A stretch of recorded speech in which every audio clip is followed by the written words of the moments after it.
Olá, malta da Casa Própria, sejam bem-vindos a mais um episódio do Casa Própria Podcast. Hoje, como sempre, temos um convidado especial, mas antes disso, queria saudá-los pelo novo ano, bom ano a todos.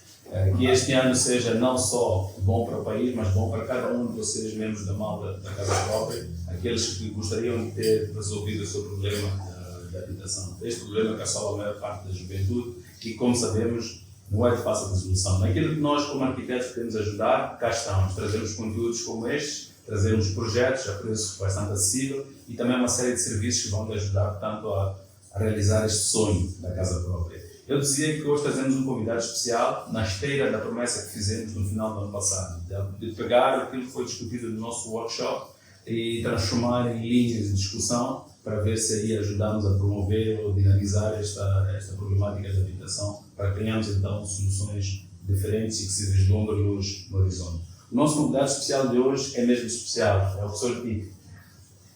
Como está, professor? Bem. Isso é bom saber. Seja bem-vindo ao nosso podcast. Já tinha ouvido falar de nós, professor? Já tinha ouvido falar de nós? Pouco, mas não. Isso até dói. O professor Pique, se é que alguém ainda não sabe, é uma grande referência no meio da arquitetura, mas principalmente no meio do planeamento físico, na urbanização. No pensar nas cidades, construir as cidades, os bairros para o futuro. Não se enganem se pensarem que as cidades e bairros não têm necessariamente a ver com a habitação, porque tudo começa de lá, começa de como nós ordenamos o espaço para que definamos cada um dos talhões e de lá então nós podemos construir as nossas casas. E convidamos o professor Pique para aqui, para ajudar-nos então a perceber, afinal, o que é este Moçambique na perspectiva da urbanização? Como tem sido urbanizado o país e quais são os grandes desafios que o país tem enfrentado na atualidade? Professor, o telefone é seu. Uma pergunta complicada, não é complicada. Muita coisa a dizer, né? Moçambique, a urbanização ainda não se situa no âmbito das prioridades, principalmente no campo, no ambiente de investimento, de grandes investimentos, das grandes certezas de organizar as cidades. Nós ainda olhamos muito o lado rural também como um lado importantíssimo, prioritário, e as condições que Moçambique tem para fazer investimentos são muito pequenos. Como nós percebemos, nós sabemos como estamos, em que lugar estamos, qual é a capacidade nossa de investimento. As cidades precisam de esforços complexos e precisam de grandes financiamentos para elas se transformarem. Ok.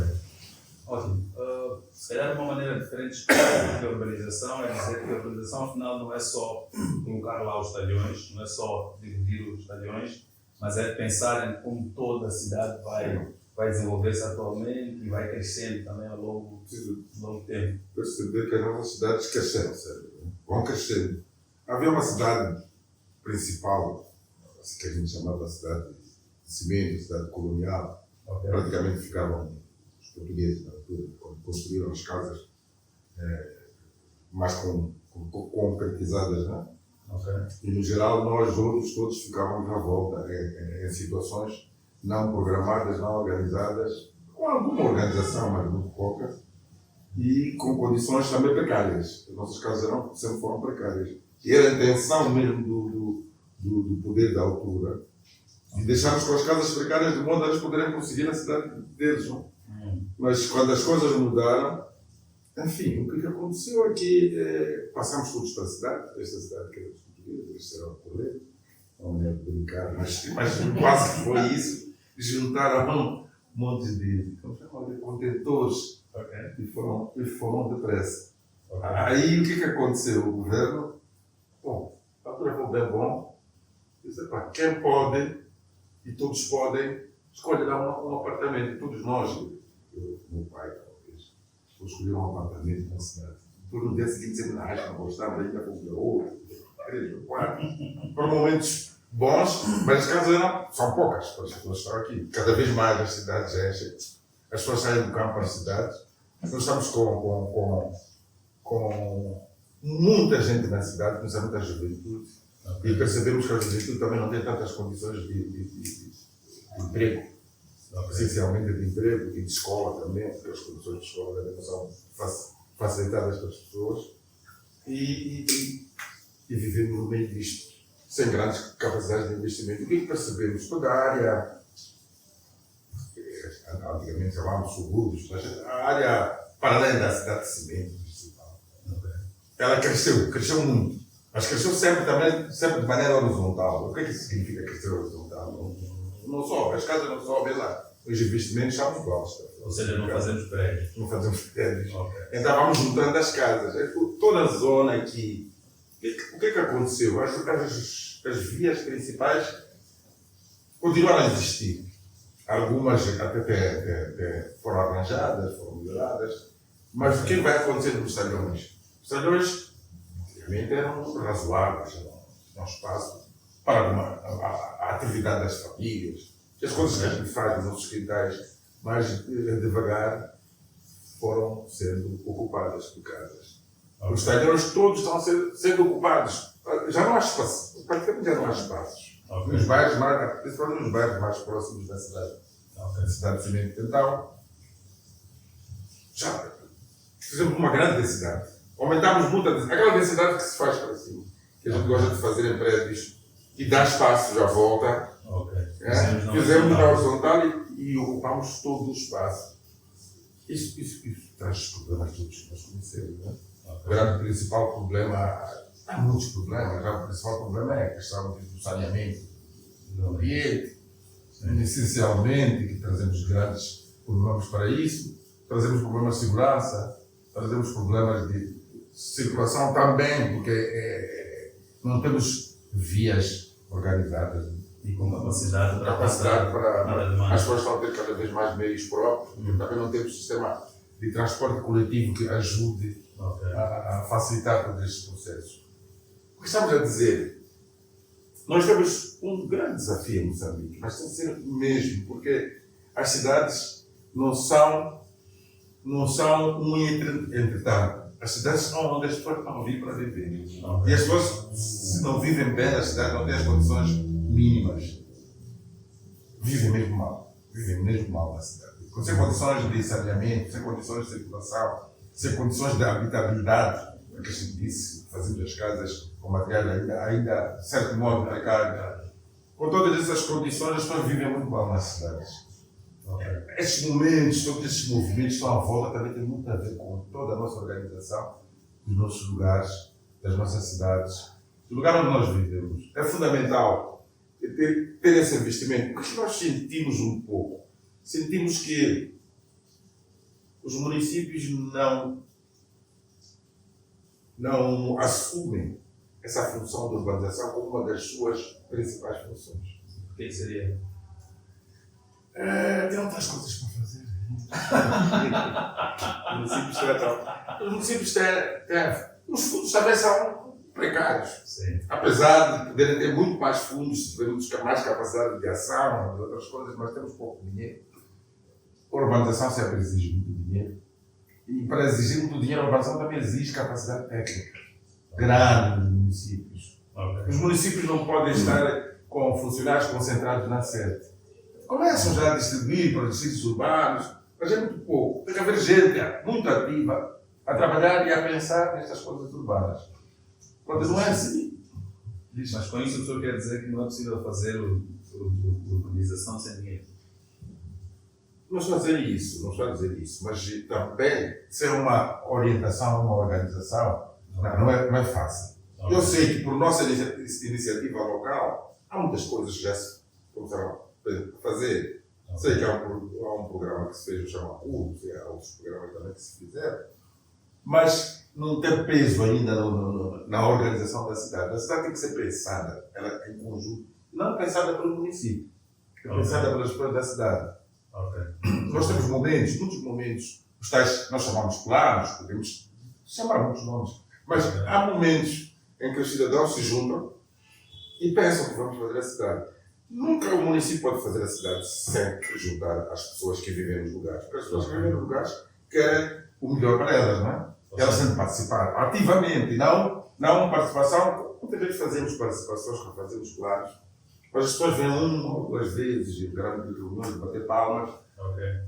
Enfim, tem o seu papel. E também não vamos lá com com a intenção de colher ideias, vamos lá para uma questão de formalismo. É formalismo, mas aprendemos nós que trabalhamos, já temos muita experiência em fazer planos, percebemos que temos que estar sempre com temos que estar sempre com a comunidade, sempre, permanentemente, a perceber, e eles perceberem-nos também. Porque é um debate contínuo, porque a cidade é contínua, a cidade não se desenha de uma vez, a cidade continua. Okay. A gente acaba o plano, a cidade já nem é a mesma do tempo anterior. Daí que o cidadão é o dono do lugar. Okay. Ele, na verdade, o planeamento é uma negociação, a gente faz uma negociação. É um processo de negociação contínua, guiada principalmente pelos moradores do lugar. Isso tem de ser feito, mas tem de ser um espírito natural. Nós conseguimos fazer manifestações e transformá-los em naturais, não é? Transformá-los em naturais. Então significa também o planeamento da cidade, também tem que ser natural. Tem que ser olha que estão a acontecer planos agora, podemos promover agora uma manifestação e vamos lá. Neste momento pararam. A maior parte há bocado das manifestações, claro. Tínhamos trabalho nas províncias, tínhamos lugares para ir e nós estamos a fazer. Vamos recomeçar. A situação está a melhorar. Sabíamos que a situação havia de melhorar, espero que sim. Vamos voltar vamos continuar a fazer planos e bons planos, porque são importantes. Esperamos que sim. Sim, porque são eles que guiam a cidade. São eles que guiam, que nos ajudam a melhorar a cidade. Mas aí, professor, depois voltamos a uma outra questão, que é, se é verdade que é difícil fazer os planos com dinheiro, sem dinheiro, desculpa, mas também é verdade que houve planos que tiveram algum dinheiro e que foram feitos, mas cuja implementação depois não foi bem sucedida. Tivemos o caso de Maputo, que penso que é o mais gritante, onde o plano tinha diretrizes claras sobre como desenvolver, como crescer, que zonas evitar, por exemplo, ocupar ou desenvolver, mas depois a implementação simplesmente passou por cima disso. Então, como é que se pode confiar nestes instrumentos, mesmo já escassos, já dissemos que há uma exiguidade de recursos, não há dinheiro, mas quando há também não se aproveita, ou seja, nós, os arquitetos, os planejadores físicos, urbanistas e a sociedade toda que nos ajuda nesse processo de planeamento, juntamos-nos junto aos poucos recursos que existem, produzimos um instrumento do pouco que se pode fazer, mas depois não se implementa. Então, como é que se explica isto? Precisamos de planos, mas quando os fazemos também não os seguimos.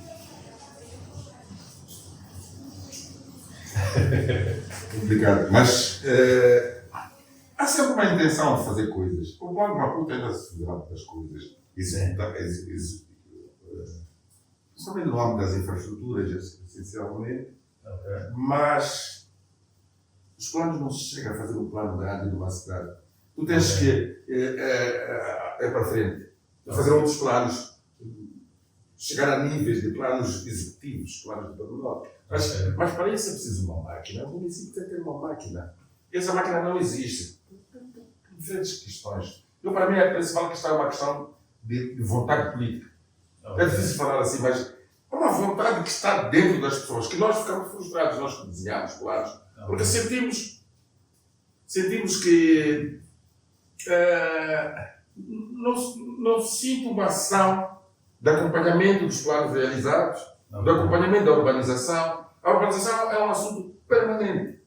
Tem que haver gente, mas tu no município, quantos técnicos de urbanistas, arquitetos?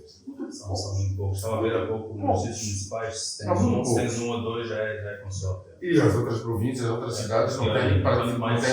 Quanto mais distante. E nós já até gritamos, nós que somos professores e dirigentes da universidade, da arquitetura, dizemos assim, está cheio de meninos que a gente forma, vão fazer jardins e outras coisas. Não são levados para os sítios onde há trabalho, mas vai ao município diz isso, eu não tenho fundos para isso. Mas imagina, qual é a função do município? É a cidade. Tem que ter gente para a cidade e gente capaz de acompanhar o processo. Mas este para mim é o principal problema. Eu sinto que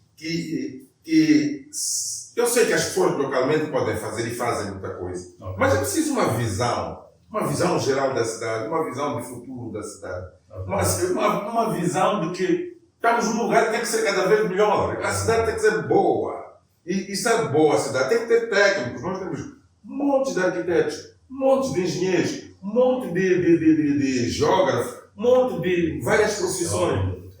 Todo esse conjunto de gente tem que ser chamado a organizar a cidade. Nós organizamos muito casas, estás a ver? A gente chega a sítios, vamos a fazer palácios bonitos, casas bonitas, nem tem um sítio de comprar bolachas. Sim. É assim, a gente não planificou os lugares. Vais às zonas como Costa do Sol, casas lindíssimas. Tu chegas ali, onde é que eu compro um cigarro? Eu compro uma. Não, mesmo. Não há. Eles têm que andar de carro. Eles têm que andar de carro sempre. Mas tu olhas as casas deles, até cais. Dizem, não sabia que tem casas destas. Mas não pensaram nada nas casas. Depois, o outro problema que é importante, isso não é todo o problema ligado ao ambiente, não é? As questões hoje temos problemas das mudanças climáticas, esses nomes que nós sabemos. Sim. Isso está sendo um problema de verdade. Sim. Eu sei que Trump é capaz de dizer que não é nada isso. Mas isso está provado que é verdade. Claro. Nós estamos a passar mal. E não passar mal nisso. Temos a consciência de que temos que preservar a natureza. A natureza é má conosco. Sim. Porque nós estamos a fazer tão mal a natureza que ela está tão má conosco, a gente tem que ter cuidado com ela. E esse cuidado é feito pelas pessoas. Tentamos pensar. Há lugares ali no plano, eu também fui um dos dirigentes do plano de Maputo. Há lugares que a gente pensou, diz aqui não. Mas nós não estamos lá, não é? Claro. As pessoas falam para sítios impossíveis. Sim. Depois passam mal, depois amanhã vão dizer que interna não presta. Foi lá, sabia que estava escrito que não prestava. Mas o funcionário público municipal, ok. Também está lá de manhã a dar aquele terreno. Claro. Para quem não sei, mas são muito estranhos. É um sistema difícil. Por isso eu digo, grito sempre, planeamento, urbanismo, organização. É tão fundamental, que eu achava que o município devia, a primeira coisa a fazer, quer dizer, com uns 5 anos vamos organizar. Quais são os bairros que têm prioridade? Onde é que vamos fazer? Nós muitas vezes esperamos o sistema internacional. Como chama isso? Banco Mundial. Esse não vai fazer nada para nós fazer. Não vamos também falar mal deles. Estamos sempre a falar mal deles, depois são fechados. São fechados. Mas a verdade é que eles é que financiam. Eles vêm lá de cima, assim. Até que dinheiro. Mas quando o dinheiro cai de cima, dinheiro que vem assim, não é nosso. A gente não... Sim, não é nosso. E muitas vezes até somos condicionados na forma de uso e de prioridades, mas somos obrigados a seguir a agenda que é trazida. Eu digo aos municípios, eu fiz muitos planos, mesmo em municípios pequenos, cidades, vilas. Sim. Eu digo, arranjar um bom técnico. Não custa muito dinheiro, quanto custa um arquiteto acabar de formar ou novo? Custa tão pouco. Sim. Eu às vezes digo, custa apenas de um jantar de festa que fazem muitas vezes. Mas que é verdade isso que estamos a dizer. Sim. Mas a consciência de que é preciso técnico não existe, porque um técnico bem formado e com vontade, ele resolve muitas coisas com as pessoas. Fala com as pessoas, resolve um monte de coisas. Porque não temos capacidade de fazer grandes investimentos, ok. Mas o investimento nosso com as pessoas da casa, nós somos capazes de fazer. Somos capazes de fazer. E se calhar aí explica-se o que o senhor estava a defender, que é o planeamento, na verdade, quando nós terminamos o plano, o território já nem é o mesmo que estudamos há pouco tempo. Sim, isso também implica que as soluções que nós temos de pensar para implementar têm que ser soluções, acima de tudo, aplicáveis. Porque senão pensamos em soluções cuja implementação é muito cara, depois sabemos que aquilo é para guardar. Por exemplo, eu vou dizer, há uma discussão aqui grande no município aqui do Maputo, em que um grupo de professores, de técnicos, estão a trabalhar para muitos bairros da cidade, também financiados pelo Banco Mundial, que é o que é que se vai fazer nos bairros, o que é prioridade nos bairros. Esse conjunto de técnicos até trabalharam, estudaram, trabalharam conosco sempre. Estão pensando nas coisas práticas, estas coisas práticas. É preciso tratar de saneamento primeiro. Sim. É preciso tratar de não mexer muito as pessoas, mas transformar num processo gradual a melhoria das condições de vida daquelas pessoas. O lixo mau, aquele demasiado, tem que ser tirado. As coisas básicas têm que ser feitas. E isso também já é muito dinheiro. Agora, a gente é gente estudada, gente que conhece, diz, não, aqui é para desenhar quarteirões certinhos, para depois fazer prédios, isso é bonito, isso é a coisa mais bonita do mundo. A gente tem, se tivesse dinheiro, muito dinheiro fazemos isso. Até metemos as pessoas no hotel, enquanto estamos a construir as casas. O que vamos fazer? Agora, tu não tens hipótese, não tens possibilidade, faz o melhor que puderes. E há muitos processos estudados no mundo, e nós também sabemos, também estudamos isso. Sim. Processos de melhoria das condições de vida das pessoas. Mas com soluções que sejam de fácil execução, que a gente possa... As próprias pessoas também podem ajudar a fazer. E há investimentos que são públicos, é verdade. A gente, uma estrada precisa abrir. A gente precisa escolher a estrada que vamos abrir, a estrada que tem mais proximidade com as pessoas, que vamos virar do bairro para a cidade. É preciso pensar. É preciso não pensar em que a gente em 100 dias resolve.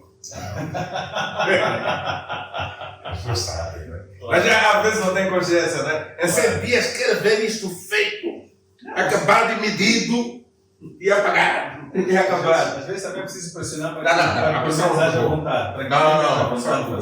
Não, a vontade política é muito boa, tem que fazer isso. Mas é preciso ter consciência, nós todos temos que ter consciência de que condições temos. Sim. E que possibilidades nós temos. Mas temos que fazer. A diferença é, este tipo de situação nos leva a... Vamos abaixo. Ficamos depressivos, né? É uma cidade depressiva, não é? E a gente não anda com as coisas. Isso custa. Mas o professor mencionou agora a questão do investimento, que é assim uma nota dominante no Parlamento. Mas antes também mencionou o fato de que, por exemplo, poderia ser intencional na altura manter as zonas suburbanas empobrecidas, não necessariamente, mas com poucas condições precárias, como uma forma até de garantir que os planos da cidade grande, ou seja, na altura dos indivíduos da raça branca de colonos, pudessem ter espaço, pudessem desenvolver. Assim. Não será que agora também se está a usar a mesma coisa, que é escondemos de alguma forma ou usamos como justificação a falta de investimento e uma série de outras coisas para manter as zonas suburbanas, que são zonas que vão se valorizando com o passar do tempo, para que rapidamente, por exemplo, removamos a gentrificação? A gentrificação é um processo natural e normal numa situação de concentração de dinheiro na mão de alguns. E esses alguns, quando a gente faz, nós no desenho, lá de Maputo, temos 4 ou 5 sítios que chamávamos novas urbanizações, grandes urbanizações. Tínhamos um nome lá, já não estou para lembrar bem do nome. Tínhamos Zempeto, tínhamos um espaço que ainda se fez aquela casinha de quê? De jogos. Sim, é Vila Olímpica. Vila Olímpica. Mas é para fazer do Zempeto uma nova área, que dá mais desta, mas nesta perspectiva. E está do outro lado da marca para pensar bem. Essa sempre foi a ideia. Tínhamos outro sítio que é ali junto ao ali nas muitas árvores, como chama da sim, ali onde tinha bombas, granadas. Aqui mais fazer? É isso. Paiol. Também, quer dizer, é para dizer que havia muitos lugares preparados para isso. Para transferir a cidade, os centros urbanos, novos centros urbanos. É fácil. As pessoas que têm fundos dizem que ainda há espaço aqui. Ainda estão a fazer, eles fazem, vão fazer, vão subindo. Se tu dizes ele vai lá, não há investimento aqui, não há transporte, não há nada. Não é fácil. Há investimentos básicos que tu tens de fazer. Eu lembro-me de uma coisa. Vou mudar de assunto, mas é muito importante. Eu fui presidente do Fundo da Habitação. Em 94. Na verdade, começou comigo o fundo. Mas digo o seguinte: há uma coisa que para mim é básico. Eu sei que os municípios sempre olhavam-nos de lado e davam-nos as piores terras que havia por aí. Mas há uma coisa que é fundamental. É preciso urbanizar as terras que nos são dadas. Eu sinto que isso não está-se a fazer muito. Fez agora uma coisa grande pelo fundo. Mas essa é uma das bandeiras do fundo atualmente. Sim, essa aqui é fundamental. E depois tem a seguinte questão. Não custa tanto dinheiro como andar a fazer casas. Se tu fazes casas sem esta organização, são casas isoladas, fazes poucas, isola. Agora, quando tu urbanizas, eu lembro que fiz uma grande urbanização no Convoluto, praticamente não tinha gente. Tinha algumas casinhas, era quase, mas era uma zona rural. Ok. Nós fizemos Estamos a falar de 30 anos atrás. sim, fizemos um grande bairro. Como o doutor já É um um grande centro urbano muito grande, mas nós começamos com uma urbanização, estradas com 12 metros, 14 metros, com bons talhões, tínhamos zonas até para negócio e tudo isso. Ok. Funcionou, mas isso é o assunto. Mas, deixa eu dizer, o que é que eu penso sobre o assunto? Ok. É que não deve ser o fundo a fazer. Ok. A minha perspectiva é que E quem faz? o município. É assim, o município precisa de dinheiro, que não tem. O fundo tem dinheiro. Mas o fundo, por que é que tem de ser ele também aí bater com o município, lutar com o município olha-te de lado, nem tem vontade de ver. Por que o município não vai ao fundo e diz eu vou urbanizar um lugar? O fundo entra com dinheiro e ajuda também com desenho de casas, ajuda em muitos processos, chama as pessoas vão fazer. Mas para mim quem deve assumir o lugar é o O município. município que é o gestor. Sim, é o gestor do lugar. Agora, como se constrói, tem a gente que constrói, tem tudo isso. Mas a iniciativa deve ser do município. O dinheiro é do fundo, o fundo passa para o município paga. O município tem que encontrar maneiras de pagar. Se o município não consegue pagar uma urbanização de 400 lugares, também é muito difícil. E o que torna difícil esta... Eu nunca pensaram nisso, acho. Será que não? Ou é mesmo uma gargalhada? Não, isso é uma coisa tão simples de fazer. Eu estou a Há falar muito mais coisas simples de fazer. Mas, pessoas, se calhar antes de abordarmos nisso, já que tocou no assunto do fundo, gostávamos de perceber um bocado como foi a gênese, porque sabemos que começou consigo. Como é que foi? De onde é que surgiu o fundo? Para que é que surgiu o fundo?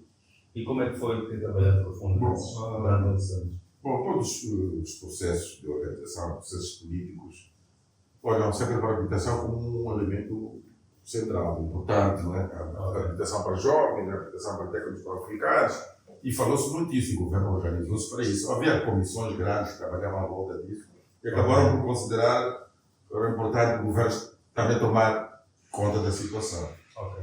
Então, daí que criaram um fundo. E eu, na altura, eu já estava com 4 anos de arquiteto.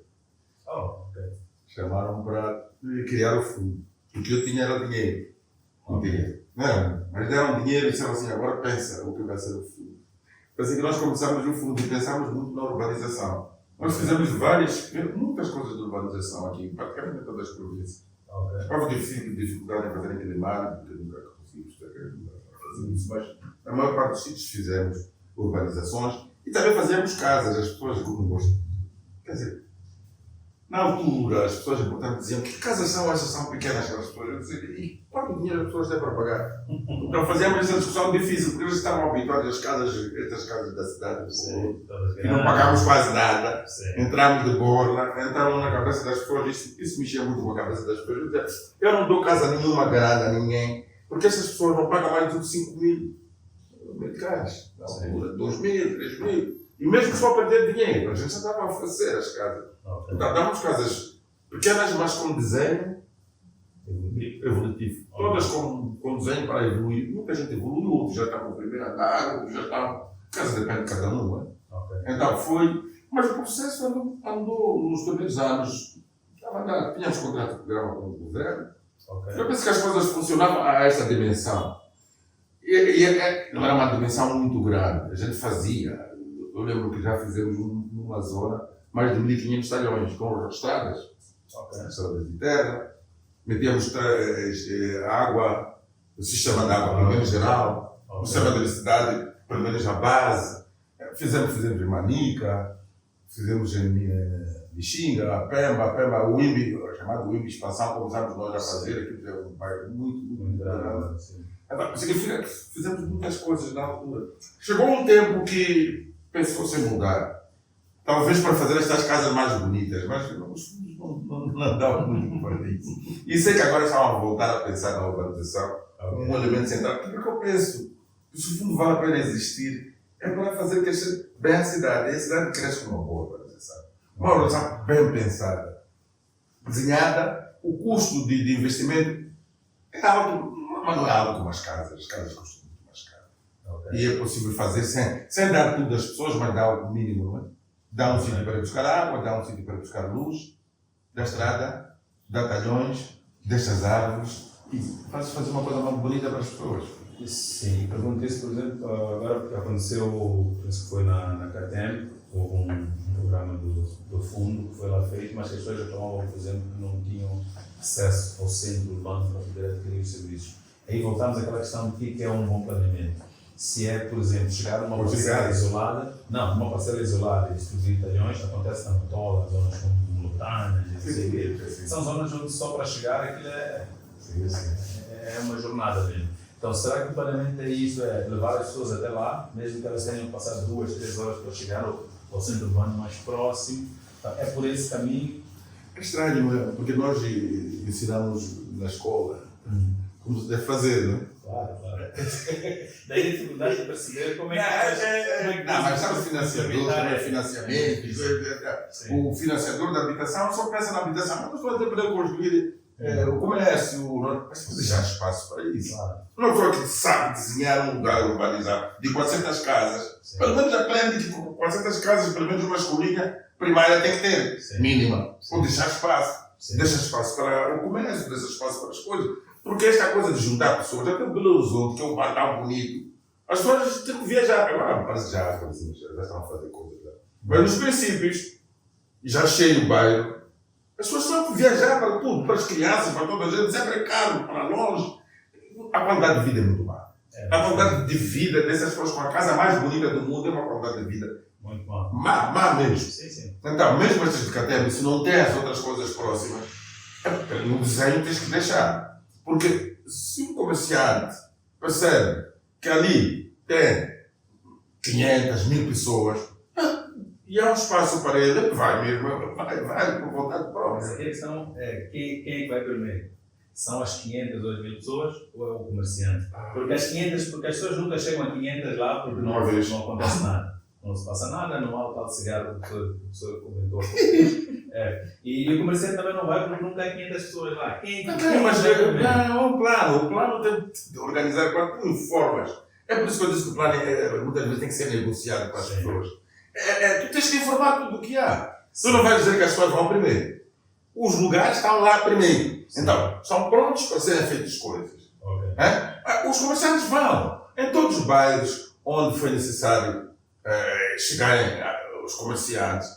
E comerciantes não são só pessoas de Moçambique, até gente que vem de fora. A primeira coisa que fazem é fazer comércio. O comércio vai em todo lado. Se tu dizes que ali vai haver muita gente, ele começa a organizar-se, as pessoas organizam-se por iniciativa. Mas é só promessa ou já não? É só com promessa de cada vez muita gente ou é preciso ter alguma certeza de que de fato haverá? Não, há de haver uma urbanização. Sim. Eu tenho a certeza que as pessoas vão vir. Quando houver a gente, não justifica o investimento. Mas isso é um processo. Isso não é uma coisa, talvez seja uma ideia, mas isso não é uma coisa de dizer que este é o primeiro, este é o segundo, mas o processo tem de existir para as pessoas, é um processo que vai acontecer. Mas não será, professor, que aquilo que já também mencionou há pouco tempo sobre a necessidade de negociar o plano e negociar diretamente com aqueles que vão usar? Sim. Não será que nós estejamos, como também falamos no início, que é negociamos o plano, mas é mesmo com o inglês ver? Porque na prática os planos acabam sendo praticamente iguais, no sentido de que levam um modelo de urbanização ou de ocupação ou de modo de ocupar e que é repetido em todos os lados, independentemente dos problemas principais que afetam uma ou outra zona. Pergunto isto porquê? Porque, por exemplo, vendo a grande dificuldade que existe, que é de dinheiro, capital, para poder implementar esses planos, não seria uma solução, por exemplo, considerar que se calhar as pessoas mais precisam nem é o planeamento este que nós defendemos, que é termos tantas casas, temos que fechar este, aquele, outro espaço, mas se calhar no início é fomentar o tal crescimento urbano orgânico, aquele natural que vai acontecendo, mas com um mínimo de estrutura que seria pelo menos uma via de acesso. Porque sabemos que através da via de acesso tem um chapa que lá chega, tem um comerciante que já pode meter os produtos na mercearia, tem uma série de outras coisas. O que nós vemos em muitos dos bairros da expansão, pelo menos aqui na Grande Maputo, é que até para chegar a essas zonas urbanizadas, atanhoadas, e que as pessoas já têm um espaço, é um conflito terrível. Aquilo para chegar é preciso apanhar 3 manilovers, apanhar mais 3 tratores lá à frente, é mesmo uma jornada. Não seria necessário também, por exemplo, rever os processos, todos eles as soluções, ou seja, não só convidar as pessoas para a mesa, mas tentar perceber de fato qual é a primeira necessidade que eles têm e pôr essa necessidade em marcha e depois, se calhar, mais tarde as outras vêm naturalmente. Não estou a perguntar, já explicar o que é exatamente assim. Não era. Não. Pergunta, Eu percebo o que você está a dizer. Porque fazer plano o que é? Para mim, fazer plano não é um desenho. Isso é o que você vai dizer, pelo menos quando eu estou no processo, eu vou sentar lá com as pessoas para perceber o que vou fazer lá. Porque se eu faço um plano para um desenho modelo, não vai sair nunca plano. Não dá um desenho de nunca vai sair plano. Isso não vai sair plano nenhum. O importante também é que tu tens de ter a perspectiva da cidade que tu queres. Esse desenho tem que sair. Esse desenho tem que sair para... Mas não vais dizer que vais fazer hoje. Não vais tirar as pessoas do lugar. Mas tens um processo que começa de alguma maneira. Então vais dizer, nos primeiros 5 anos, mas o desenho final, mas não é o final. A ideia da organização do lugar. Há uma ideia da organização do lugar. Porque o lugar é urbano. Também tem que ter condições melhores no futuro. Então vais dizer, o que eu faço para atingir aquele nível? Mas eu tenho que começar por onde posso. Comece por onde posso, comece por essas questões. Por exemplo, se um lugar está fora dos processos urbanos, ele tem que chegar lá, tem que ser uma prioridade. O caminho de chegada é prioridade. Se tu não fazes o caminho de chegada, não vai meter as pessoas longe. Porque muitas vezes temos este defeito. E mesmo nesta coisa do assentamento, às vezes a gente olha para um sítio muito longe do mato, no meio do mato. E a gente abre lá uns talhões e diz, vamos lá. As pessoas dizem, vamos a onde, vamos para onde. É isso mesmo. São ser chutadas, mano. São serem mandadas embora. É isso. As pessoas que vivem na cidade têm tanto direito à cidade que estes que vivem nos prédios bonitos. Tem direito, tem todo o direito de viver bem na cidade. As condições para melhorar a vida dele têm de ser feitas. Ninguém é mais bonito, o outro é mais feio. Nós já fizemos uma coisa terrível aqui. Muita gente diz que foi bonito, ok. Cada um pensa como pensa. A gente pegou, toda a gente dizia, você trabalha? Você não trabalha? Não trabalha, entra nos caminhões, vamos lá, para mandar esbaralhar. Quer dizer, há uns que têm direito a estar na cidade, mas os mais bonitos. E há uns feios que vão para lá. Quer dizer, é a nossa história, mas foi um momento da história, foi um momento da história. Agora, é preciso pensar nessas coisas, toda a gente tem direito à cidade. Se eu quero mexer alguém num determinado lugar, eu discuto com ele, analiso, ele vai perceber que o que eu vou fazer é muito bom para a cidade. Eu encosto-me mais, mas arranjo num sítio razoável, é tudo isso, não é? Há todo esse movimento importante ligado à cidade. E ligado a estes processos de a gente dizer que estamos a tratar do... Não interessa. As palavras do povo, de bem das pessoas. Tudo isso é das nossas instituições. E o senhor disse agora que toda a gente tem direito à cidade. E isto também pode se interpretar como toda a gente tem direito a estes serviços todos que a cidade. No princípio tem, não é? Estamos aqui a falar de custos, porque muitas vezes nós, o público, não olhamos para a questão dos custos que envolvem fazer uma cidade. E uma das reclamações que muita gente tem colocado é o fato, por exemplo, de nos novos polos ou células urbanas a serem desenvolvidas, os talhões serem bastante reduzidos comparativamente àqueles que as pessoas estão habituados a ter nas zonas mais afastadas. O que estou a dizer é que as pessoas reclamam de terrenos, por exemplo, 15 por 30, que é o que mais se distribui. É um número, sim, extraordinário aqui. Quando gostariam, por exemplo, de ter um 20 por 40 ou um 20 por 50 ou algo assim. E coloco isto porque também é uma necessidade, por exemplo, de densificar o meio urbano justamente para tirar maior proveito dessas infraestruturas. Eu vi um desses no segundo andar, onde está a terra que eu tenho à volta. Ok. Nada, nenhuma. Senão não vaza. Senão não vaza. Quer dizer, nós temos uma parte rural na nossa cabeça. Claro. E nós que somos com mais dinheiro, também a terra tem que custar, a terra custa dinheiro. Sim. Nós fingimos que ainda somos não sei o que, especiais, não sei o que, estamos a mentir a nós mesmos. A terra custa dinheiro. E quanto mais terra você tem, mais custa.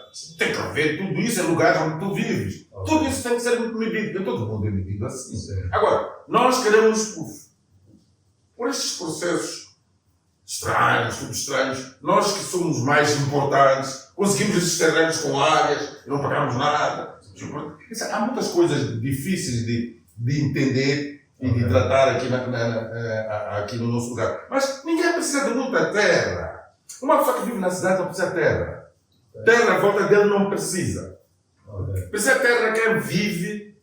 Se estiver num bairro de elite, com jardins, todos os sistemas e os meios de projeção E tudo isso, ok, mas tem que custar mais dinheiro. Ok. Isso é qualquer coisa. Agora, num lugar normal da cidade, ninguém precisa de terra.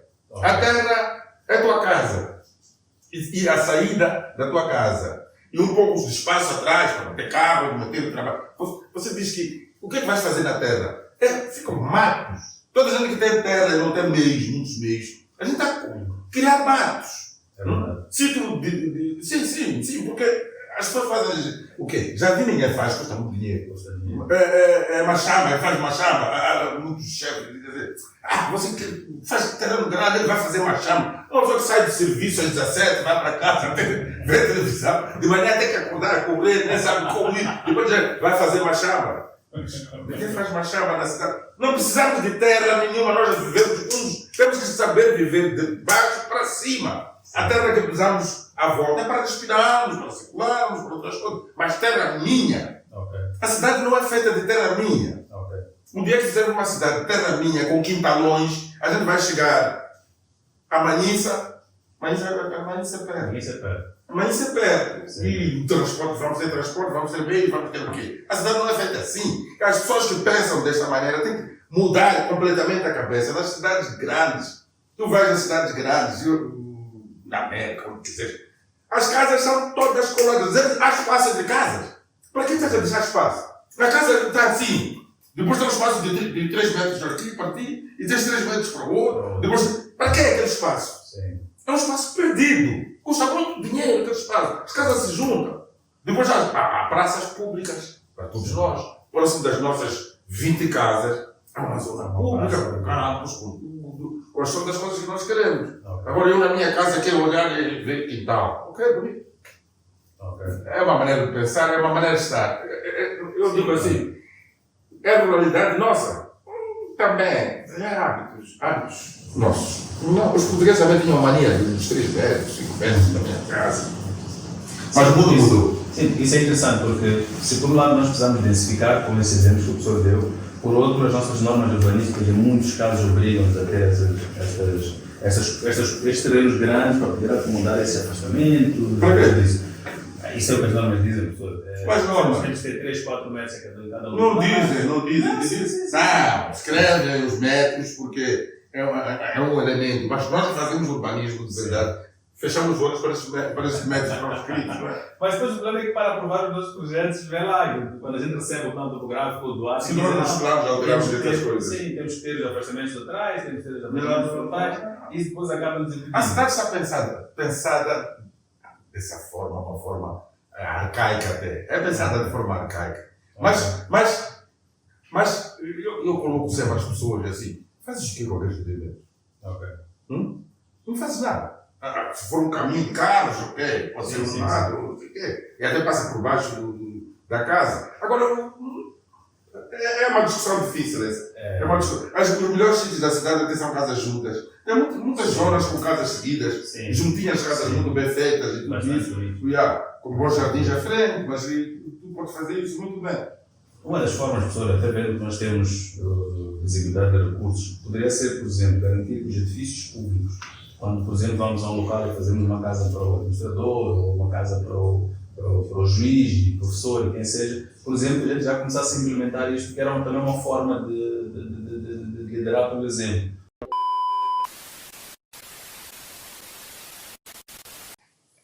As questões institucionais não são questões fáceis de lidar. Eu também não estou aqui na competição entre uma casa institucional, do chefe principal de um lugar, em que eu vou dizer que ele também tem que estar encostado conosco nas casinhas. Mas aquele senhor, fora daquele lugar institucional, ele vai viver como nós. Tem que viver como nós, encostado conosco e nas condições que a cidade exige. Porque a qualidade da cidade não é feita dos quintais. A qualidade da cidade é feita de espaços abertos. Mas os espaços abertos normalmente são coletivos. Né? Os espaços privados, individuais, não são tão importantes numa cidade. Numa cidade onde as pessoas, e na forma de viver de hoje, como é que nós vivemos hoje? Nós saímos de dentro de casa. Praticamente não saímos de dentro de casa. Então não precisamos de espaços. E podemos estar todos juntos, encostados horizontalmente, encostados verticalmente, e ter espaços livres, grandes, para termos condição ambiental de vida qualidade de vida muito boa. É assim que devemos pensar a cidade. A cidade das casinhas é bonita. Fez muito na América, em outros sítios. Mas são cidades que não acabam mais, as pessoas andam dentro dos carros sempre. E não há uma beleza de uma cidade só feita dessa maneira. Beleza até, mas como é que funciona a cidade? Qual é a condição de funcionar a cidade? O custo é muito alto. E aqui no custo é importante porque, às vezes, quando a gente fala de terrenos 15 por 30, parece que estamos a castigar. 15 por 30 é pequeno. Não, Não, eu falo na percepção pública. não, A gente trabalha eu- com muita gente que pede casas. eu sei, toda a gente Nós quer também isso, não é? Assumimos o 15 por 30 quase como um castigo. Mas talvez explicar que o 15 por 30, na verdade, é uma forma de garantir que, por exemplo, o mesmo tubo que leva a água em 100 metros possa servir a 6 casas Sim, e não a sim. 3 ou 4. Ou seja, que há um custo de infraestrutura, há um custo de se viver na cidade que acaba também influenciando, por exemplo, a decisão dos terrenos ou se vai ou não crescer para cima. Entenda uma coisa, para mim 15 metros de frente já é muito. Ok. Porque as casas de 15 metros, a gente desenha casas de 15, mas é uma casa grande. Sim. Mas a gente quer os 15 para termos os 3 vazios, aquelas Sim. coisas todas. A minha preocupação é qual é a frente que tu queres para a tua casa. Ok. Então, se tu tens 10 metros de casa, o outro também tem 10 metros de casa.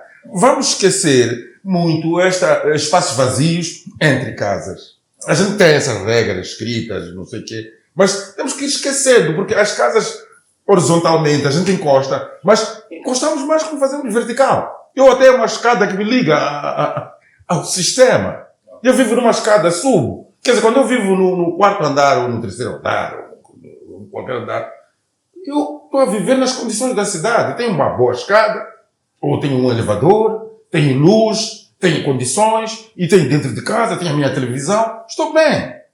Eu não preciso, quer dizer, é preciso ter esta consciência de viver na cidade. A vida da cidade é assim. A vida bonita da cidade, como já tivemos há muito tempo, acabou. As pessoas que vivem em casas, tais casas com quintal, ele olha para aquele quintal e diz: esse espaço aqui, para o meu filho. Este espaço é para o meu amigo. E aquela coisa do quintal para... Já fazer urbanização lá dentro. As pessoas estão todas a fazer urbanização lá dentro. Porque eles percebem que na cidade não se vive com terrenos grandes. Sim. Não há maneira de viver na cidade com terrenos grandes. Os outros vão para onde? O asfalto da estrada, aquilo que o professor disse da frente, se eu tenho uma frente de 20 metros num terreno de 20, Sim. 40, por exemplo, significa que aqueles 20 metros que tenho à frente... Estás a 20. é O para custo, uma família apenas. o custo de infraestrutura é muito grande. Eu dou a uma família com 20 metros de frente, que não necessita, ninguém necessita de 20 metros de frente. Nem o palácio do não sei o que é milionário. Não precisa de 20 metros de frente. E eu só estragar o tubo de 20 metros de frente, a estrada de 20 metros de frente, as águas de 20 metros de frente é para uma pessoa, para uma família. Sim.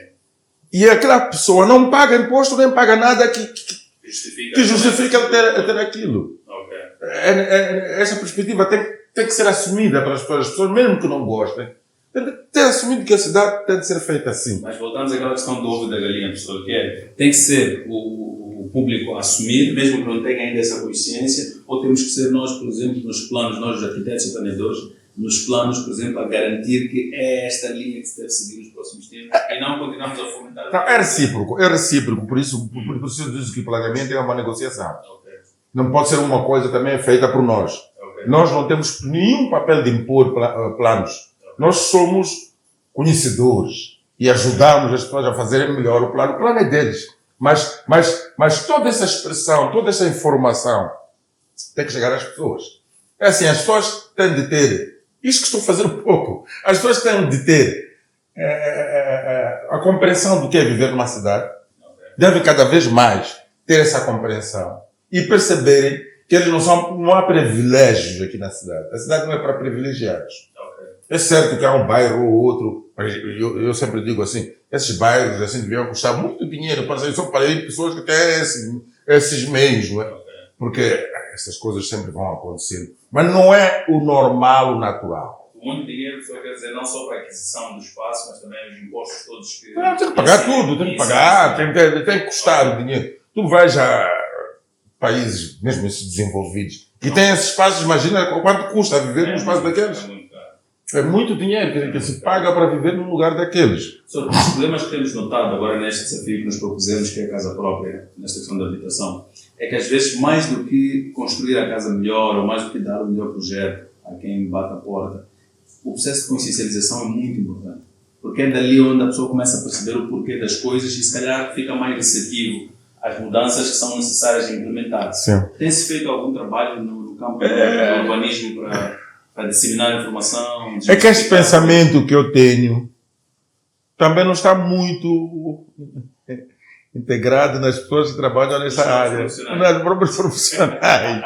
Então é um trabalho para fazer com os profissionais também. Tem que se formar novamente. Não, a gente já forma lá na faculdade, mas é assim, quando tu desenhas um plano, desenha o plano, porque a base de tudo que se faz é aquilo que está desenhado, que está pensado. Se tu desenhas um plano já que obriga isso, isto vai acontecer. As pessoas não sentem mal em viver perto dos outros desde que o outro não lhe incomode. Né? Isso é que é o mais importante. Mas se tu desenhar planos assim, mas se tu já desenhas planos com os afastamentos, vai ser construído assim. Sim, mas por questões culturais, professor, se eu chego agora numa zona, por exemplo, em Moamba, e obrigo as pessoas a viverem em terrenos próximo à vila, no núcleo ali, no centro da vila, obrigo as pessoas a viverem em terrenos com 10 metros de frente, por exemplo, naturalmente tem um choque para aquela comunidade. Então, por isso daí que eu pergunto, este trabalho de consciencialização é feito porque talvez valesse a pena naquela ideia de fazer as coisas um bocado da nossa maneira, dentro das nossas possibilidades. Talvez fizesse mais sentido, por exemplo, começar por um processo de consciencialização, e não precisa ser local, pode ser global, a nível nacional, para ir difundindo estas novas formas de Estado, porque hoje é uma exigência. Hoje é uma exigência, não podemos continuar a dar terrenos com frentes de 15, 20, 30 metros, porque senão daqui a pouco tempo já não é sustentável. Já não temos lugares. O tal aquecimento global que falamos, porque agora o Chapa tem que fazer 1 quilômetro para aceder a 20 casas. Quando é 1 quilômetro poderia chegar a muito mais casas. Muito mais casas. Combustível que se queima e tudo, muito mais. Então, como é que se faz este processo, mas de forma integrada? Que não sejam os ambientalistas a gritarem do seu lado, o arquiteto também a chorar por aqui, e o urbanista a passar a impor as coisas que na prática... Mas a gente não está a impor, não. A gente tem compreensão da cidade. Na prática é uma imposição. Não, é uma imposição nos aspectos culturais da pessoa. Sim. Mas a cidade também. Essa negociação, qual é o nosso papel na negociação? O nosso papel na negociação é exatamente isso. Sermos capazes de provar e mostrar que a cidade funciona melhor com bons espaços coletivos abertos para todos nós. E a cidade nunca vai funcionar com casa de cada um, com muito espaço privado. Não temos condições para isso. É que com uma pequena conta as pessoas percebem. Mas a pessoa já vem com a intenção, a vontade da pessoa é ter o quintal. Toda a gente quer ter. Toda a gente quer ter isso. Mas é preciso esclarecer que isso não é possível cada vez mais. Mas quem tem de pensar assim? Então as pessoas estão nos lugares de poder, nos lugares de comunicação, nos lugares todos esses. Por isso é que ter essa consciência. Mas essa consciência, às vezes eu falo com força, mas não é. Quer dizer, muita gente entende, mas não tem vontade. Não tem vontade. Ele colocava aquela questão, dizer, olha, por que não vamos por aí, para aqueles que têm tal poder de decisão, têm poder, e começamos por eles mesmo. Porque muitas vezes eles é que são o espelho da sociedade. É dali onde a gente começa a perceber, tipo, afinal, se até o chefe pode viver num terreno com frente de 10, pô, quem sou eu para reclamar 1 hectare, por exemplo? E aí começamos... Não, as pessoas vivem, não. As pessoas todas vivem. Eu não estou a dizer a um administrador de um distrito com o nível institucional que ele tem de ter, que a casa institucional tem de estar assim. Não, claro, não estou a falar dessa. Mas toda a gente deve viver nestas condições. Sim. Quem é a pessoa que está melhor para viver melhor? Todos nós devemos viver nas condições que nós temos. A cidade tem que ser densificada. Sim. Porque estamos a crescer, estamos cada vez mais. E a cidade não pode crescer muito. As cidades não podem também ultrapassar os espaços de vida, dependendo das condições de infraestruturas, de tudo que nós temos para a cidade funcionar. Também não podemos fazer crescer cidades. Estamos a fazer crescer Matola, depois está a chegar não sei para onde, depois vai. E queremos carros, queremos tudo, queremos meios. E cada vez temos menos carros, temos menos meios. E a pessoa vive numa cidade, numa condição horrível. Sim. Para mim, ser pobre terrivelmente na cidade é uma pobreza muito má. A pobreza urbana é muito má. Por isso é dura, por quê? Porque enquanto na zona rural, eu estou individual na minha vida. As minhas condições à volta são geridas por mim, a maior parte delas. Na cidade tu não geres nada, a cidade é gerida coletivamente. Com meios difíceis, complexos e tudo isso. Para isso, professor, tínhamos que ir à descentralização. que é começar a criar esses novos polos e fazê-los autónomos mesmo. Mas a autonomia dos polos também terem lugares de trabalhar. A gente esquece o lugar de trabalho, a gente só faz comércio e habitação. Depois para vir de não sei de onde, Marraquém, lá no fim de Marraquém para vir para cá, é sempre a qualidade de vida cai. Cai demais. Por que Marraquém não é um novo centro? São estas questões urbanísticas que colocava. Há muitas coisas que têm de ser feitas, não é? Quer dizer, a gente dificilmente vamos fazer um país de Maputo para aqui, mas há grandes cidades, grandes centros urbanos que têm que começar a ser lugares centrais. Sim. Lugares centrais nestes processos de desenvolvimento do país. É importante que muitas coisas, a gente concentra tudo em Maputo, mas isso já são sonhos e pensamentos. Mas há muitas iniciativas tecnológicas, institucionais e outras que podem ser feitas em outras cidades. Grandes coisas podem ser feitas em outras cidades, que transformam essas cidades também num grande centro urbano. E o que impede isso acontecer? É uma vontade nossa, não é? Não, temos sempre a capacidade de pensar. Há pouca vontade. Temos que pensar. Há pouca vontade no país. Quem disse que, por exemplo, é uma brincadeira assim, é uma brincadeira dita assim. Quem disse que a Assembleia da República tem que estar aqui em Maputo? O Deus está no outro lado. Já se falou várias vezes, levar para as Assembleias. Fala-se. Mas há muitas coisas dessas, coisas muito importantes, que podem estar no outro lado. Okay. Podem estar no outro lado. Desse lado começa a ficar um novo centro. Porque Maputo, que está no sul do país, é o grande centro, o único centro e acumula tudo o que é importante na cidade. Eu sei que temos muitas dificuldades, mas é preciso pensar grande para frente, não é? Sim. Professor, agora um exercício de descentralização. Vamos deixar a urbanização, porque percebo que o professor é uma referência nesta área, mas o professor também é arquiteto. Também vê construções, foi quem conduziu a criação do Fundo de Fomento da Habitação. Mas antes de entrar para o Fundo de Fomento da Habitação, antes de continuar no Fundo de Fomento da Habitação, queria que dessa seja a sua visão de como é que é a acessibilidade dos arquitetos, como é que as pessoas chegam aos arquitetos. É fácil aceder a um arquiteto? Como é que o professor vê isso? É verdade que eu não faço muita casa, muita arquitetura, mas estou na faculdade, discuto com as pessoas e entendo. O arquiteto é uma figura cara, não é? Cara para as pessoas. Há uma questão que não sei se é aqui em Moçambique ou em geral, que o arquiteto é caro para fazer o desenho. Um desenho custa isso. Não tem ideia do esforço que a gente tem de fazer para desenhar, mas para aprender a desenhar. Uma vez estive com um advogado, eu gosto de contar esta história, mas é muito rápido. Eu estive com um advogado que ele diz assim, quero uma casa, tal. Boa casa, não é? Eu disse, fiz as contas, disse quanto custa. Você compra tudo isso para uma casa. Depois eu disse assim, tá bem, no dia seguinte encontrei-me com ele e eu disse assim, alô, tem um assunto gravíssimo na minha família, quero tratar consigo. Como é que é? Quais são os teus custos? Quando ele me disse os custos, eu disse, você vale mais do que eu, não é? Estudaste mais do que eu, não é? É difícil entender-se isso, mas é uma realidade. O arquiteto... Mas as pessoas começam a ouvir o arquiteto, e o arquiteto também tem que baixar o seu nível de custos, de valor, tem que estar adaptado à realidade daqui, não é? Vem cada vez mais. Eu sinto que vem cada vez mais, mas o número de pessoas que vêm ao arquiteto ainda é pequeno aqui, é muito pequeno. Mas no mundo inteiro, eu às vezes sonho assim, o que vai ser o arquiteto daqui a 10, 15 anos? É capaz de ser outra profissão. Ou acaba a nossa profissão. É capaz de devagarinho, vamos mudar de atividade. Vamos ao museu. Yeah. Por acaso, a nossa plataforma surgiu um bocado nessa perspectiva de que o acesso ao arquiteto é muito caro. E por conta disso criamos uma linha de projetos que são projetos modelo, onde as pessoas conseguem, por exemplo, a 10% do que seria o custo normal de um projeto exclusivo. Consegue ter. Consegue ter um projeto de qualidade. É um pouco que o fundo pensou na altura, quando queria fazer casas.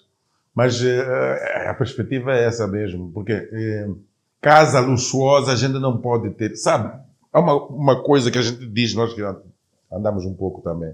Okay. Lugares de casa.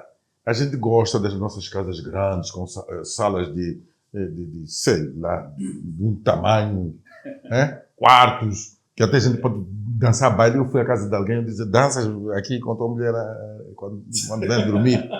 Mas a brincar, porque é tão grande o quarto. Eu disse assim, esqueçam isso. A casa tem que ser a dimensão que a gente pode, porque custa muito dinheiro. Não é vontade. Não é uma questão de vontade. É uma questão de capacidade de você pagar uma casa. E depois, no sistema financeiro tradicional, dos bancos, tudo isso, é um sistema financeiro desconfiado do cidadão. É desconfiado porque nos cobra tanto, quando a gente pede dinheiro, cobra uns juros impossíveis para nós. Então, estamos neste sistema. E esse sistema nos obriga a ter coisas menores. Todos querem ter casa tipo 3. Eu casa tipo 2. Eu quero tipo 3. É bom ter casa tipo 3. Tens de ter meios para isso. Tens de ter condições para ter casa tipo 3. Não há muitas condições para isso. Vais à Europa, tens muita gente bem instalada, bem formada, bem organizada. Tu vês a casa dele. Não tem esses tamanhos que a gente anda a falar aqui. Não tem esse tamanho. Muitas, a maior parte, são abaixo disso. São 60, 70, 80 metros quadrados. E quando vivem em zonas altas, isso custa muito mais dinheiro. Então, esta consciência também tem de haver aqui. Nós temos uma coisa de que... Eu dizia, mas já passaram 50 anos, de que a habitação caiu do céu. Quando os portugueses saíram, muitos de nós... Caiu. Então, a consciência de que a habitação é uma coisa caríssima, mas não temos. Depois não conseguimos fazer mais habitação deste nível, porque custa demasiado caro.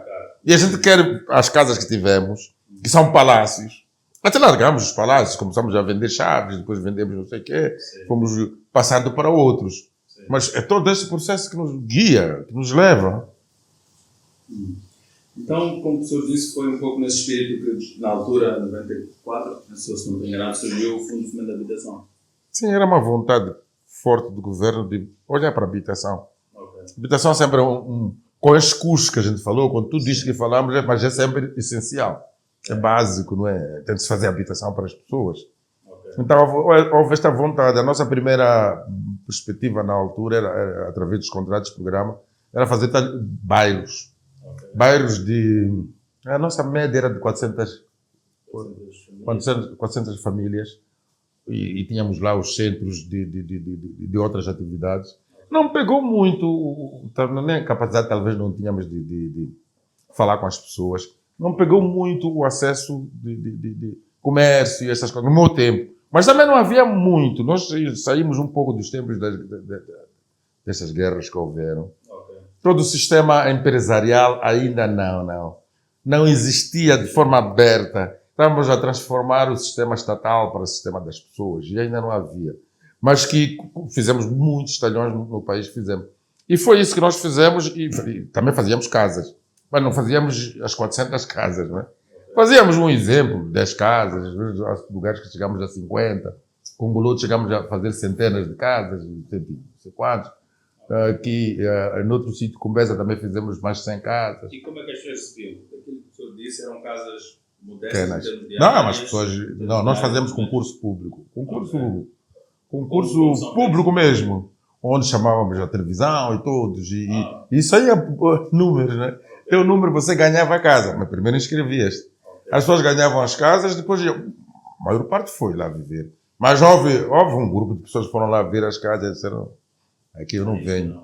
Isto não é para mim. Depois fizeram processos de passagem para outros, não é? Está bem, encontrar para viver. Mas fizemos isso durante os anos em que eu estive lá. Okay. Isso depois parou. Eu fiz a última urbanização de Picoco, em Boane, okay. Uma grande urbanização, mas sei que só abrimos estradas, a parte da água, da luz, foi na altura que eu saí, acho que não se fez mais nada. Okay.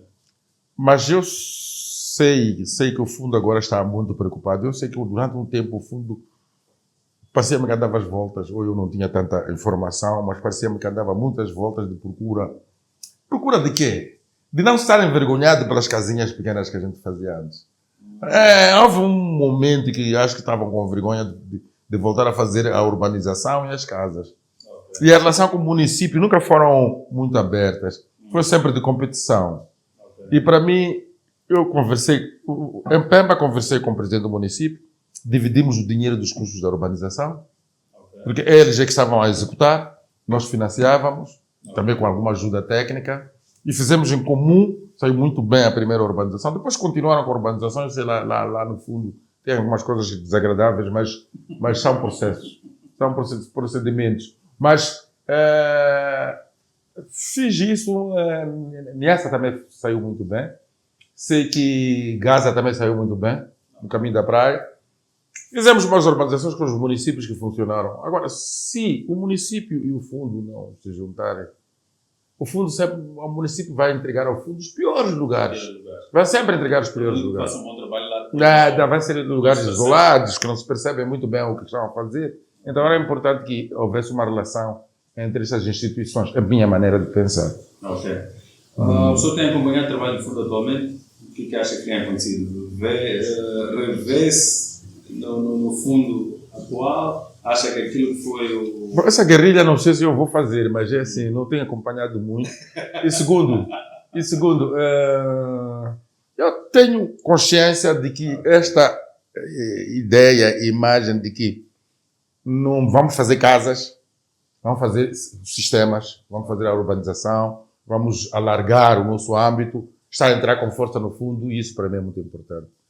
Com estes processos de urbanização que houve estudos grandes aqui, até, sei lá, tem política de urbanização, tudo isso está a melhorar um pouco a percepção, o conhecimento e aquilo que se deve fazer à volta do fundo.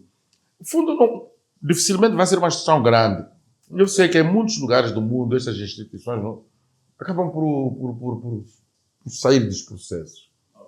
Mas no nosso país, em países como o nosso, precisamos, ainda precisamos. Há muita educação, há muitas coisas que têm que ser feitas. O Estado ainda tem uma mão a meter-se nestas coisas. Então tem que ter quem trate destes assuntos. Sim, eu insisto nesta linha de questões com o professor, porque sei que o professor esteve na Gênese e por isso esteve no momento em que se decidiu, afinal, o que o fundo deveria fazer. Não seria, por exemplo, como até já é a opinião de algumas vozes na sociedade, em que o fundo, por exemplo, ao invés de pôr-se a construir as casas, ocupasse um papel de fomentador mesmo de habitação, no sentido de promover... O que é isso? Promover uma série Mandar de papos, facilidades. falar? Não. Mandar papos não resolve nada. Para isso é ter essa ideia.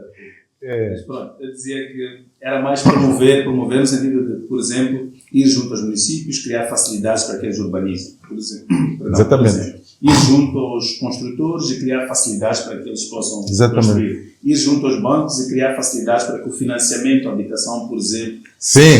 mais simples. Ou seja, uma série de mecanismos ou ferramentas para tornar cada vez mais fácil e viável a questão da habitação. Não seria esta a melhor saída para o fundo, ao invés, por exemplo, de construir as casas? Porque estas guerras depois não vão acabar, o município vai continuar a dar... Claro que o papel do fundo é esse. O papel do fundo do fomento é fomentar. O papel do fundo é mobilizar os municípios. Eu não quero que o fundo também olhe para os municípios de lado, mas parece que o fundo continua a olhar de lado, porque os outros olham de lado e andamos... O fundo tem que mobilizar os municípios. Tem que dizer aos municípios, você não tem talhões? Eu ajudo-te a urbanizar. E tu metes as pessoas. Era esse mandato? Não, o mandato não, a mim, como disse, deram-me dinheiro e disseram assim, pense. Mas eu fui a muitos sítios que fazem isso. E fazem isso. Tu vais à África do Sul. Tu sentes que quando eles fazem urbanização, a primeira coisa que fazem quando querem fazer casas, fazem uma urbanização. Tem a urbanização mínima, não é? Fazem as estradinhas, as luzes, as águas. Fazem sempre isso. Mas para fazerem isso, tem que estar ligado aos donos do terreno, aos donos do sistema. Temos que estar juntos para fazer estas coisas. E deixamos as cidades crescerem, minguar, o espaço minguar. Agora temos que ir longe. Temos que ir longe para fazer estas coisas. E longe não sei aonde agora. Acho que temos que ir depois de Marraqué, não sei aonde, para fazer estas coisas. Catemba ainda pudesse aproveitar, mas também já estamos a estragar Catemba. Completamente. Estamos a deixar acontecer. Desordenar. A deixar acontecer. Que é uma pena. E Catemba ainda tem espaço para fazer muitas coisas bonitas. Tem esta estrada que vai a Durban.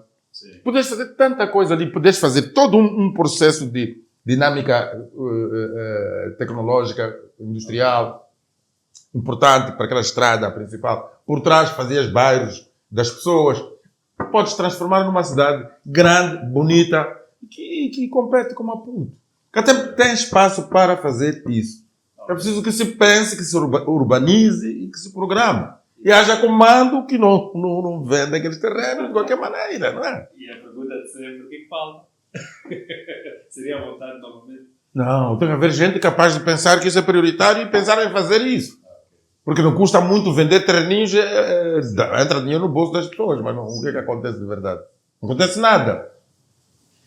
Bom, professor, chegamos a um ponto em que sentimos-nos já satisfeitos de ter ouvido hoje e é sempre bom ouvi-lo porque ouvimos coisas, histórias, coisas que aconteceram, como aconteceram.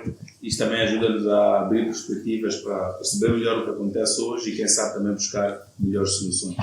Mas não vou encerrar o podcast antes de dar-lhe o espaço para a última palavra, caso tenha alguma coisa mais a acrescentar. Bom, o que tenho a acrescentar é que isto é importante. É importante fazermos estas coisas. A tal prioridade, eu digo que tem que estar na agenda das prioridades. Isto faz parte da agenda das prioridades. Temos de falar destes assuntos. E falar destes assuntos não como um assunto de gente fechada, porque é assunto de toda a gente, mas as pessoas devem falar e discutir isto de modo a melhorar as condições de vida nossas, porque a base da qualidade de vida nossa está aqui. Era isso. Eu agradeço o fato de vocês estarem a fazer isto e continuem a fazer, que é muito bom. Obrigado. O agradecimento é nosso pelo convite. Obrigado, professor. Está bem. Ok? Então é isso, malta da Casa Própria. Estivemos hoje com um convidado especial, como já disse, é o professor Tico, para discutirmos um bocado sobre urbanismo. Prometemos então, depois do workshop, trazer esta nova perspectiva sobre a questão da habitação, percebemos afinal de onde é que vem o terreno, de onde é que vem aquelas normas chatas que vêm normalmente na planta topográfica ou no Duarte, para percebermos também por que elas estão lá, o que nós devemos fazer até para contornar eventualmente e qual é o nosso papel participativo nestes processos de planeamento quando eles exigem. A cidade é um espaço dinâmico, não é feito apenas pelo plano de urbanização, mas é feito por nós que vivemos no meio urbano. Por isso é a nossa responsabilidade participar desses processos, mas também levantar a mão quando esses mesmos processos não satisfazem aquilo que são as nossas vontades. O podcast é este, é a Casa Própria Podcast. A malta da Casa Própria, agradecemos pelo apoio que nos deram no ano passado, que foi essencial para que continuássemos com esta motivação. E aguardem porque vem muito mais, continuaremos este ritmo frenético de produção de podcasts e a grande novidade para este ano é que faremos a divulgação de um episódio por semana, que é diferente do que fazíamos no ano passado. Então é isso. É o nosso grande abraço, o nosso muito obrigado pela força, pelo suporte e até mais.